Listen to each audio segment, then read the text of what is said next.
त्यांच्याकडनं लिंगदीक्षा आम्ही घेतलेली आहे. दत्तभक्ती करण्याचा सर्वात सोपा आणि छान मार्ग जो आहे ना, तो म्हणजे नामस्मरण आहे. त्याच्यानंतर आंतरिक भक्तीला सुरुवात होती. संसारात राहून सुद्धा दत्तभक्ती ही नामस्मरणातून, त्यांच्या दत्त महाराजांच्या सेवेतून, त्यांच्या जपातून, मंत्रातून हे आपण करू शकतो. किंवा जे दत्त संप्रदायामध्ये यांनी वैराग्य दीक्षा घेतलेली आहे, तर त्यांना ब्रह्मचर्य किंवा बाकीचे जे नियम असतात, जे संप्रदायातले नियम आहे, ते काटेकोरपणे ते पालन करतात. दत्त महाराज लगेच धावून येतात. अवधूत चिंतन आहे. चिंतन केल्या-केल्या प्राप्त होणारं दैवत आहे. रामकृष्ण हरी माऊली. मी ऋषिकेश पवार तुमचं ऋषीवंश या चॅनलमध्ये सहर्ष स्वागत करतो. आज आपण भेटणार आहोत गुरुवर्य ओंकार स्वामीजी यांना. स्वामीजी रामकृष्ण हरी. रामकृष्ण हरी. गुरुवर्य तुमची थोडीशी ओळख आमच्या प्रेक्षकांना करून द्यावी अशी मी विनंती करतो. माझं नाव ओंकार स्वामीजी आहे. मी साधारण एक 4 वर्षापासून दत्तभक्ती करतोय. माझी ओळख अशी की वडाळीकर महाराज हे आमचे गुरुदेव आहेत. त्यांच्याकडनं लिंगदीक्षा आम्ही घेतलेली आहे आणि जंगम संप्रदायात असल्यामुळे आम्ही या सर्व गोष्टी, वैदिक परंपरा, पूजापाठ ह्या सगळ्या गोष्टी आम्ही जन्मजात करत आलेलो आहोत. लिंग दीक्षा म्हणजे? लिंगदीक्षा म्हणजे आमच्या जंगम वीरशैव संप्रदायात प्रत्येक जन्माला आलेला व्यक्ती याला लिंगदीक्षा दिली जाते. हे जे आहे हे महादेवाचं लिंग आहे. म्हणजे यामध्ये महादेवाची पिंड आमचे गुरु जे असतात, गुरुदीक्षा गुरुमंत्र देऊन पिंड दिली जाते महादेवाची आणि याची आम्ही सेवा करतो. रोज याचा अभिषेक, त्याच्यानंतर नैवेद्य हे सगळ्या गोष्टी करून आम्ही या महाराजांनी दिलेल्या, आमच्या गुरूंनी दिलेल्या कार्याचा किंवा गुरूंनी दिलेलं जे सेवा आहे, ते आम्ही अविरतपणे करत असतो. जे आता युजुअली सगळी संसारी लोकं असतात किंवा मुलं असतात. काही लोकांना दत्त संप्रदाय किंवा दत्त महाराज हे आवडीचे असतात, नाही का? मग अशा लोकांनी दत्तभक्ती कशी करावी? दत्तभक्ती करण्याचा सर्वात सोपा आणि छान मार्ग जो आहे ना, तो म्हणजे नामस्मरण आहे. नामस्मरण केल्याने दत्त महाराज अवधूत चिंतन श्री गुरुदेव दत्त असं आपण म्हणतो. बरोबर. अवधूत चिंतन म्हणजेच जेव्हा आपण चिंतन करतो, फक्त चिंतनाने, फक्त नाम घेतल्यानेच दत्त महाराज जे आहे, ते आपल्या आजूबाजूला त्यांच्या लहरी, शक्ती ह्या उपलब्ध होतात. म्हणजे महाराज आशीर्वाद देतात. भक्ताने अगदेतच धावून येतात. असं हे दैवत आहे. म्हणून नामस्मरण सर्वात आधी आणि खूप सोपा मार्ग म्हणजे नामस्मरण आहे. दिगंबरा, दिगंबरा, श्रीपाद वल्लभ दिगंबरा, त्यानंतर अवधूत चिंतन श्री गुरुदेव दत्त, श्री दत्त, दत्त अशा प्रकारे त्यांचं नामस्मरण आपण करू शकतो. शिवाय आपण गुरुचरित्र जो ग्रंथ आहे, दत्त संप्रदायातला सर्वात महान ग्रंथ गुरुचरित्र आहे. त्याच्यानंतर दत्त महात्म्य आहे. याचं सुद्धा वाचन आपण करू शकतो. मग नामस्मरण जे म्हटले आपण, नामस्मरण हे आपण गुरुकडून घ्यावं की आपलं आपण नामस्मरण करू शकतो? नामस्मरणासाठी आपल्याला म्हणजे गुरु करावे असं काही नाही. दत्त महाराजांनाच आपण गुरु मानून नामस्मरण करावे. जेव्हा गुरुमंत्र घेतला जातो, तो गुरूंकडनं घेतला जातो. नामस्मरण हे आपण सामान्य रूपात करू शकतो. म्हणजे तुम्ही सुद्धा आज ठरवलं, की नामस्मरणाला सुरुवात करायची. दत्त महाराजांना नमस्कार करून तुम्ही मनोभावे नामस्मरण सुरू करू शकता. म्हणजे त्याला युजुअली असं आपले गुरु नामस्मरणाला कोणताच नियम नाहीये. तुम्ही प्रवासामध्ये नामस्मरण करू शकता. त्यानंतर कुठे बसलेला आहे तुमच्या ऑफिस टाईममध्ये करू शकता. कुठे तुम्ही बाहेर गेलेला आहे, निवांत स्थानी बसलेला आहे, एकांत स्थानी तुम्हाला वाटलं महाराजांचं स्मरण करावं, तरी पण तुम्ही डोळे उठून नामस्मरण करू शकता. दत्तात्रेयांनी आपले 24 गुरु जे आहेत, ते गुरु करून कोणता संदेश दिला? आता दत्तगुरू तसं बघायला गेलं तर स्वतःच परब्रह्म आहे. ब्रह्मा, विष्णू, महेश यांचे ते अंश आहे. पण दत्तगुरूंनी जेव्हा 24 गुरु केले, म्हणजे वारा, अग्नी, जे आपण म्हणतो की पक्षी आहेत, प्राणी आहे, निसर्गातले त्यांनी गुरु केलेले आहेत. 24 गुरु जे आहेत ते दाखवलेले आहेत. शक्यतो दत्त भक्तीमध्ये निसर्गाशी ओढ जास्त राहते. म्हणजे तुम्हाला निसर्गाबद्दल जास्त ओढ, प्रेम जाणवणार. म्हणजे तुम्ही पाण्याच्या ठिकाणी जायला आवडणार, निसर्गाशी समरस होण्यास तुम्हाला आवडणार. बरोबर? तर निसर्गातले काही तत्व असे, जसं आपण निसर्गाला देतो तसं निसर्ग आपल्याला देतो आणि निरीक्षणातून आपल्याला शिकता येतं. तर दत्तगुरूंनी जे 24 गुरु केलेले आहेत, ते अशाच पद्धतीचे आहे, की जल आहे, वायू आहे, अग्नी आहे, अजगर आहे. बरोबर?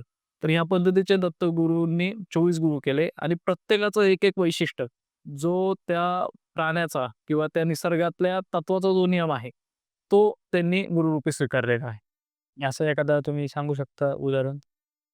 उदाहरण असं आहे, समजा दत्तगुरूंनी बालकाला पण गुरु मानलेलं आहे, लहान बालकाला. जो लहान बालक आहे. तर लहान बालक जो असतो ना, त्याला कशाचा मोह नसतो, ना त्याला कोणत्या गोष्टीची चिंता असते. चिंतामुक्त असतं लहान बालक. तर साधनेमध्ये आल्यानंतर किंवा नामस्मरणामध्ये भक्तीत आल्यानंतर पण लहान बालकाप्रमाणे आनंदी आणि एकाग्रचित्त असावं. लहान बालकाचं बघा, एखाद्या खेळ त्याने खेळायला घेतलं किंवा एखाद्या गोष्टीकडे त्याने बघितलं, तर तो पूर्ण मनोभावे निरीक्षण करतो त्या गोष्टीचं. ह्या पद्धतीने 24 गुरु केलेले दत्त महाराजांनी. दत्त महाराजांच्या भक्तीचे 3 स्तर आहेत असं म्हणतात. तर ते कोणते कोणते? दत्त भक्तीतला पहिला स्तर जो आहे तो बाह्य भक्ती आहे. बाह्य भक्तीमध्ये सर्वात आधी नामस्मरणाला सुरुवात होती. त्यानंतर दत्त क्षेत्रांचं दर्शन घेणं.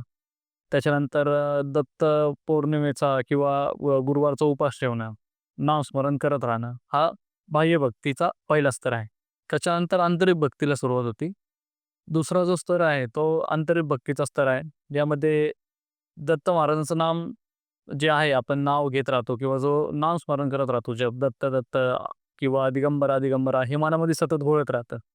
त्यानंतर मनामध्ये एक शांतता निर्माण झालेली असते. जो व्यक्ती आहे ज्यांनी नामस्मरण सुरू केलंय, मनामध्ये शांतता सुरू झालेली असते. शांत वाटायला लागतं अगदी. चांगल्या वाईटाचा भेद आहे हा योग्यरित्या कळायला लागतो. चुकीच्या गोष्टी करणं, विनाकारण ओरडणं, चिडचिड करणं, ह्या गोष्टी दत्त भक्तीत कमी होतात. हा दुसरा स्तर आहे. आणि तिसरा जो स्तर आहे तो आत्मभक्तीचा आहे. आत्मभक्तीमध्ये दत्त महाराज आणि मी वेगळे नाही, अशी भावना तयार होते. जिथे आपण बघतो प्रत्येक रूपात दत्त दिसतो. प्रत्येक व्यक्तीमध्ये किंवा प्रत्येक ठिकाणी दत्ताचं जे आहे ते दर्शन होत राहतं. हा जो आहे हा भक्तीचा तिसरा स्तर आहे. थोडक्यात उदाहरण, दत्त भक्ती करतोय. मी आज दत्त भक्ती करतोय, मी बाहेर पडलेलो आहे. एखादी मला गाई दिसते जाताना, तिच्यामध्ये पण मला दत्ताचं प्रतिरूप दिसतं, प्रतिबिंब दिसतं. त्यानंतर मी चंद्र पाहिला आकाशात, तिथे पण दत्त महाराजांचं प्रतिबिंब दिसतं. प्रत्येक ठिकाणी दत्ताचं अस्तित्व आहे, दत्त महाराजांचं अस्तित्व आहे, ही भावना मनामध्ये जागृत होतं. दत्त महाराज आणि मी वेगळे नाहीच आहोत, आमच्यासोबतच महाराज आहे, ही भावना जागृत होती. दत्त महाराजांना अवधूत असं संबोधलं जातं. दत्त महाराज जे आहे ते निर्गुण निराकार आहे, अवधूत आहेत. अवधूत म्हणजे कोणत्याही गोष्टीचं कोणताच नियम नाही त्या व्यक्तीला. त्या व्यक्तीला अवधूत म्हटलं जातं. त्याच्यामध्ये असा एक स्तर निर्माण होतो. जो अवधूत पदवीला जातो, त्याच्यामध्ये असा एक स्तर निर्माण होतो, की तो निर्गुण निराकार असतो. सगळ्या ब्रह्म असतो. ब्रह्ममय होऊन जातो तो व्यक्ती. साधना करून, नामस्मरण करून किंवा भगवत प्राप्ती करून, भगवंताची महाराजांची प्राप्ती करून अवधूत झालं आपण म्हणतो त्या व्यक्तीला. त्याला अवधूत म्हटलं जातं, अवधूत संबोधलं जातं. दत्त महाराजांना अवधूत मानतात कारण ते कोणत्याही गोष्टीच्या मर्यादेत नाही. ते निर्गुण निराकार आहे, अखंड आहेत. सगळीकडे त्यांचं तत्व व्याप्त आहे, म्हणून त्यांना अवधूत म्हटलं जातं. दत्त महाराजांच्या दिगंबर रूपाचा अर्थ काय?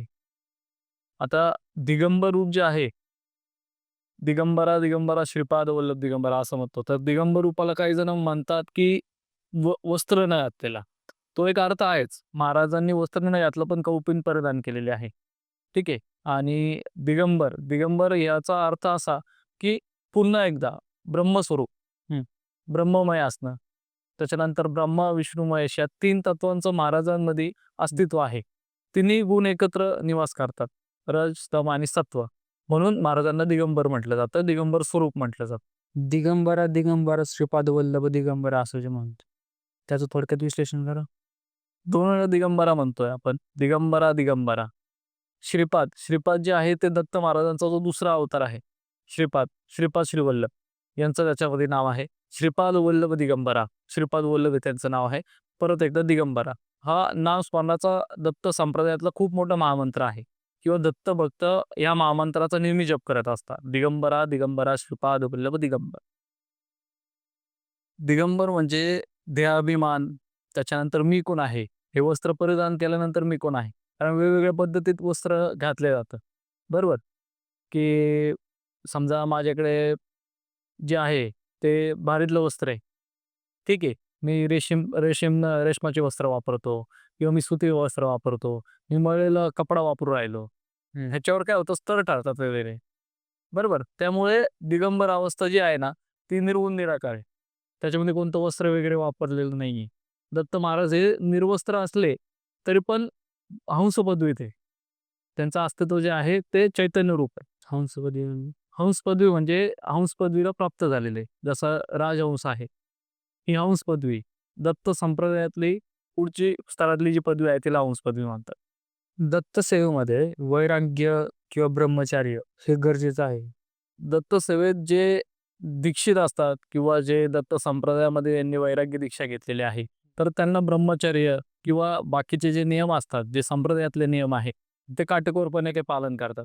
पण संसारी व्यक्तीला ब्रह्मचर्यात राहणं शक्य नाही किंवा त्याने ब्रह्मचर्यामध्ये संसारी व्यक्ती राहत नाही. पण संसारात राहून सुद्धा दत्तभक्ती इनाम स्मरणातून, त्यांच्या दत्त महाराजांच्या सेवेतून, त्यांच्या जपातून, मंत्रातून हे आपण करू शकतो. आता जर संसारी माणूस आहे, तर त्याने कशाप्रकारे दत्तभक्ती केली पाहिजे? संसार व्यक्तीने सर्वात श्रेष्ठ नामस्मरण. मी पुन्हा सांगा की नामस्मरण सर्वात श्रेष्ठ. नामातून दत्त महाराज लगेच धावून येतात. अवधूत चिंतन आहे. चिंतन केल्या केल्या प्राप्त होणारं दैवत आहेत. ते प्राप्त होऊन आपल्याला मार्गदर्शन करणार. गुरुतत्वाने किंवा एक गुरु जसे मार्गदर्शन करतात तसे दत्त महाराज मार्गदर्शन करतात. नंतर चरित्र हा सर्वश्रेष्ठ ग्रंथ आहे दत्त संप्रदायातला. तो वाचन करू शकतात. त्याच्यानंतर दत्त महात्म्य आहे त्याचं वाचन करू शकतात. गुरुवारच्या दिवशी उपवास धरू शकतात. वेगवेगळ्या पद्धती आहेत, पण नामस्मरण हे सर्वोच्च आहे. आता युजुअली जे नॉर्मल लोक असतात, त्यांना दत्तभक्ती किंवा एखाद्या चमत्कार बघण्यात जास्त इंटरेस्ट असतो. पण नाही का एखाद्या देवाची भक्ती करण्यात इंटरेस्ट नसतो. तर असं का असतं? आजकाल काय झालंय, की लोकं जे आहे ना, इन्स्टंट रिझल्टकडे वळलेले आहेत. येतात, भक्तीत येत नाही असं नाही बरं का, भक्ती मार्गामध्ये येतात. कारण मी गुरुवारी जेव्हा प्रश्न उत्तरं करतो किंवा महाराजांचा जो दरबार असतो माझा, तिथे पण असे काही प्रश्न विचारणारे व्यक्ती येतात, की स्वामीजी हे असा-असा प्रश्न आहे, आम्हाला एवढं-एवढं कर्ज आहे, तर तुम्ही कर्जमुक्तीसाठी असं काहीतरी करा, की कर्ज लवकर फिटलं पाहिजे किंवा आजारपणातून लवकर मुक्तता भेटली पाहिजे किंवा लवकरात लवकर मन शांती भेटली पाहिजे. इन्स्टंट रिझल्ट हा लोकांना लागतोय आजकाल. संयम नाही राहिलेला. कोणताही व्यक्ती आला तर दत्त भक्ती करायची किंवा त्यांना काहीतरी भक्ती मार्ग सांगायचा, की तुम्ही नामस्मरण करा, तुम्ही औदुंबराची सेवा करा, तुम्ही एखादं गुरुचरित्रचं पारायण करा. तर लोकांना पेशन्स नाही राहिलेले आता. चमत्कार जो आहे, आहेत बरं का, चमत्कार सुद्धा होतात. महाराजच चमत्कार करतात. पण ती जी शक्ती आहे, ती मागे उभी राहण्यासाठी कमीत कमी तुमचं त्या शक्तीला समर्पण पाहिजे. त्या शक्तीशी तुम्ही कनेक्टेड पाहिजे. थोडक्यात थोडक्यात असं की मला असं म्हणायचं आहे, की तुम्ही नामस्मरण, दत्त महाराजांची भक्ती ही जर निरंतर काळापासून करत असाल, 2 वर्ष, 3 वर्ष जर करत आलेलं असाल आणि तुमच्याकडे काही संकट आलं, तर महाराज हे संकट येऊनच देणार नाही मुळात म्हणजे आणि आलं तरी त्याची तीव्रता कमी करतील. ही दत्त भक्तीत ताकद आहे. पण संकट उद्या येणार आहे आणि आज तुम्ही महाराजांच्या समोर जाऊ राहिले, तर ते तर शक्य नाही ना.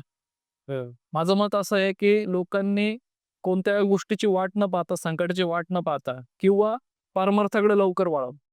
आजकालची तरुण पिढी आहे, त्याच्यानंतर एवढ्या धकाधकीच्या जीवनात जे लोकं आहेत, त्यांनी दत्तांचं नामस्मरण करणं सर्वात उत्तम. त्याला काही साधन लागत नाही. साधन लागत नाही म्हणजे हातात जपमाळच पाहिजे, बसायला आसनच पाहिजे असं काही नाही.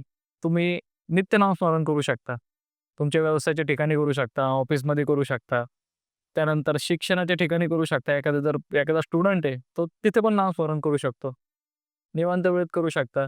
दिवसाला तुम्ही 15 मिनिटं दत्त सेवेसाठी जरी दिले, महाराजांच्या सेवेसाठी दिले, चिंतनासाठी दिले, तर नक्कीच महाराज हे मागे उभं राहून तुम्हाला तुमच्या आयुष्यात निरंतर मार्गदर्शन करतील. दत्त महाराजांच्या कृपेने भक्ताच्या कर्माचा वेग हा लवकर बदलतो असं म्हणतात. दत्त महाराजांची आजकाल म्हणजे कलियुगामध्ये दत्त महाराज हे सर्वात जे आहे शक्तिशाली दैवत आहे, लवकर प्रसन्न होणार आहे. तुम्हाला मगाशी सांगितल्याप्रमाणे चिंतन केल्या-केल्या येणार दैवत. बरोबर? काही देवतांचे अनुष्ठान करावे लागतात. काही जपसंख्या करावी लागते. त्याच्यानंतर त्यांचा सिद्धी मार्ग वेगवेगळ्या पद्धतीचा आहे. प्रसन्न व्हायची जी आहे, त्याची शक्यता पण कमी जास्त प्रमाणात असतात. बरोबर? पण दत्त महाराजांचं तुम्ही नामस्मरण करायला लागले तर दत्त महाराजांची छाया किंवा दत्त महाराजांची दृष्टी तुमच्यावर त्वरित येते. तुम्हाला योग्य मार्गावर राहण्यासाठी, योग्य मार्ग दाखवण्यासाठी जे गुरु वेळोवेळी मार्गदर्शन करत असतो, तेच गुरुतत्व तुम्हाला वेळोवेळी मार्गदर्शन करते. तर दत्त महाराजांचं जेव्हा आपण नामस्मरण करतो, दत्त महाराज आपल्याला मार्गदर्शन करायला लागतात, तर तेव्हा नक्कीच काही चुका आपल्या हातून घडत नाही. सात्विक विवेक बुद्धी किंवा जी सद्विवेक बुद्धी असते ती आपली जागृत राहते. चुका व्हायचा किंवा आपल्या हातून काही चुकीच्या गोष्ट घडायचा किंवा काही संकेत जे असतात ते महाराज आपल्याला आधीच देतात, की ही चूक होऊ नये किंवा ही चूक करू नको. तर ही सद्बुद्धी जी असतात ना, ते महाराज आपल्याला वेळोवेळी दाखवून मार्गदर्शन करतात. आपल्या कर्म जळायला लागतात. ह्याच्यामध्ये काहींचे पितृदोष असतात, काहींचे छोटे-छोटे काही जन्मातले छोटे-छोटे दोष असतात. तर त्या दोषाचं शालन जे होतं ना, ते दत्त महाराजांच्या नामस्मरणातून होतं. दोष हे लवकर जळतात आणि दत्त कृपा त्यांच्यावर होऊन नक्कीच योग्य मार्गावर जो आहे भक्त तो जातो. बरं दत्त महाराजांची सेवा करायला कोणताच नियम नाही. कोणता नियम नाही हा कसा? सात्विक आचरण हे तर महत्वाचं आहे. पण तुम्ही बघा आता गावोगावी प्रत्येक ठिकाणी दत्त मंदिर हे आढळतंच आपल्याला. तुम्ही भारतातल्या कोणत्याही ठिकाणी जा आज बरोबर. प्रत्येक ठिकाणी, प्रत्येक गावामध्ये दत्तगुरूंना भजलं जातं, दत्तगुरूंची सेवा केली जाते. दत्तमूर्ती, दत्त प्रतिमा कुठे ना कुठे प्रवासात आपल्याला दिसतेच दिसते. म्हणून दत्त महाराजांना जगद्गुरू म्हटलं जातं. दत्त उपासनेमध्ये होम, आहुती याला जास्त महत्त्व आहे. तर असं का? दत्त महाराजांचे शिष्य आहे मच्छिंद्रनाथ. जी शिष्य संपदा आहे त्याच्यामध्ये धुण्याला खूप महत्व आहे. धुना, होमकुंड आपण माहूरला गेलो तर दत्त धुना आहे. धुना म्हणजे एक अग्नीचं एक गोल असं गोल आकृती असलेलं एक अग्नीचा होम. त्याला धुना म्हटलं जातं. आता धुण्याचे पण वेगवेगळे वाक्य आहेत, पण माझ्या माहितीप्रमाणे जे आमच्या मार्गदर्शकांकडनं किंवा जे अनुभवी व्यक्ती त्यांच्याकडनं मला कळालेलं आहे आणि होम. दत्त संप्रदायामध्ये अग्निहोत्र किंवा आग्ने याला खूप महत्व आहे. प्रत्येक देवताच्या, नवग्रहांच्या, वेदांच्या, श्लोकांच्या आणि जो साधक साधना करत असतो. दत्त संप्रदायामध्ये सगळे साधकच आहे बऱ्यापैकी संप्रदायामध्ये. साधक साधना करत असतो, तर त्या साधनेच्या मंत्रांचं जे अ, आहुतीचा भाग दिला जातो, तो रोजच्या रोज अग्नीमध्ये स्वाहाकार करून दिला जातो. म्हणून दत्त संप्रदायामध्ये जे आहे ते धुनी, होम किंवा आहुती देणे, देवतांना आहुती देणे याला खूप महत्त्व आहे. असं स्पेसिफिक काही काल वेळ असते का? हो, आता वेगवेगळे प्रकार आहेत त्याच्यामध्ये. नाथांच्या ठिकाणी अखंड धुना प्रज्वलित ठेवला जातो. अखंड धुना म्हणजे धुना प्रज्वलितच ठेवला जातो शक्यतो. कधीच जीवन नाथांची हो, कधी बंद नाही होत तो. नाथांची जी अ, नाथांचे जे स्थान आहे तिथे. ठीक आहे. दत्त जो गिरनारला गोरक्षनाथांचा धुना आहे. स गोरक्षनाथ जे आहे, गोरक्षनाथ मंदिर गिरनारला तिथं गोरक्षनाथांचा धुना आहे. तो पण अखंड प्रज्वलित आहे. सोमवारच्या दिवशी तो धुना आपोआप प्रज्वलित होतो. म्हणजे गुरु गोरक्षनाथच त्या धुन्याला प्रज्वलित करता अशी मान्यता आहे. सोमवारच्या दिवशी तिथे गिरनारला गोरक्ष शिखर जे आहे, तिथे आजही खूप गर्दी आपल्याला भाविकांची पाहायला मिळते. त्याच्यानंतर माहूरगडावर पण दत्त महाराजांचं जे निद्रास्थान आहे, माहूरगडी निद्रास्थान. तर माहूरगडावर सुद्धा दत्त महाराजांचा धुना आहे. धुण्याची जी विभूती आहे तिचा एकदम छान असा सुंदर असा सात्विक सुगंध येत असतो त्या भस्माचा. परत दत्त महाराजांची जी जुळी आहे त्याच्यामध्ये पण अखंड भस्म राहतं. भस्म कधी तयार होतं, ज्या आहुतीतून आणि आपण जे मंत्र म्हणतो किंवा जे नामस्मरण करतो त्यांच्या आहुतीतून दत्त महाराजांना आणि सर्व देवतांना हविष्य आणलं जातं. म्हणजे जे हवनात आपण आहुती देतो ते देतात. तर ते भस्मच दत्त महाराज, नाथ महाराज जोडीमध्ये घेऊन स्वतःबरोबर ठेवतात. त्याचं काय स्पेसिफिक कारण आहे? हो, कारण भस्म जे आहे ना, हे भस्म हा दत्त महाराजांचा अलंकार आहे. नाथ संप्रदायाचा, दत्त संप्रदायाचा अलंकार आहे. त्यामुळे भस्म जे आहे सोबत ठेवलं जातं. एक भिक्षेची जोडी असते, एक भस्माची जोडी असते. 2 जळ्या नेहमी सोबत असतात. युजुअली मी आल्यानंतर पाहिलं, की तुम्ही जास्त कोणाशी जास्त नाही इंटरॅक्शन करत नाही, जास्त बोलत नाही. तुमचे जे काही शिष्य आहेत, त्यांच्यापर्यंत जे ज्ञान वगैरे आहे, ते कशाप्रकारे पोहोचलं जातं? आता बघा, माझं गुरुवारची सेवा असते. त्यामुळं काही जे असतात बाहेरगावचे शिष्य ते आदल्या दिवशी मुक्कामाला येतात. बरोबर. सकाळपासून शिष्यांचा ओघ जो असतो तो वाढायला लागतो. इथे सगळे जे आहे स्थानाची सेवा, आरतीची तयारी, माझ्या होमाची तयारी या सगळ्या गोष्टी करत असतात. दिवसभराचे प्रश्न उत्तर झाल्यानंतर आम्ही संध्याकाळी जे आहे संध्याकाळी 7 वाजता सुद्धा आरती होते. दुपारी 12 वाजता पण स्थानाची आरती होते. संध्याकाळ 7चे प्रश्न उत्तर झाल्यानंतर शिष्य जे आहेत ते येऊन बसतात. कोणाच्या मनातली काही शंका असेल ते विचारतात आणि खरं जे त्यांना शक्ती भेटते किंवा जी ताकद भेटते ना, ते जे सकाळी आल्यापासनं संध्याकाळपर्यंतचा जो माझा सहवास असतो, त्या सहवासातच त्यांना खरी ताकद भेटून जाते. कारण मी ज्या शक्तीचं महाराजांचा जे आहे ते नामस्मरण, मंत्र, त्याच्यानंतर जप आहुती, त्याच्यानंतर आरती, ह्या सगळ्यांचे व्हायब्रेशन जे असतात किंवा त्याच्यातून जे स्पंदनं निर्माण होतात, त्या स्पंदनांमध्ये गुरुस्थानाच्या स्पंदनांमध्ये शिष्यांचं अस्तित्व आहे. शिष्यांचा वावर आहे. त्यामुळे त्यांना स्पेशली काही मला असं शिकवायची किंवा काय आशीर्वाद द्यायची किंवा त्यांच्यासाठी काही नवीन काय करायची गरज पडत नाही. जसं राजहंस जो असतो, तो त्याच्या पिल्लांना दूध कधी देत नाही. तो फक्त प्रेमाने त्यांच्या डोळ्यात जरी पाहिलं तरी त्यांचं पोट भरून जातं. तसंच गुरुदृष्टीतून आणि गुरूंच्या अस्तित्वातून, गुरूंच्या जे आपण जे म्हणतो की गुरुसेवेत राहिल्यामुळे, गुरूंचा सहवास भेटल्यामुळे, सहवासातूनच चैतन्याची, शक्तीची आणि सगळ्या गोष्टींचं जे आहे ती प्राप्ती शिष्याला आपोआप होत राहते.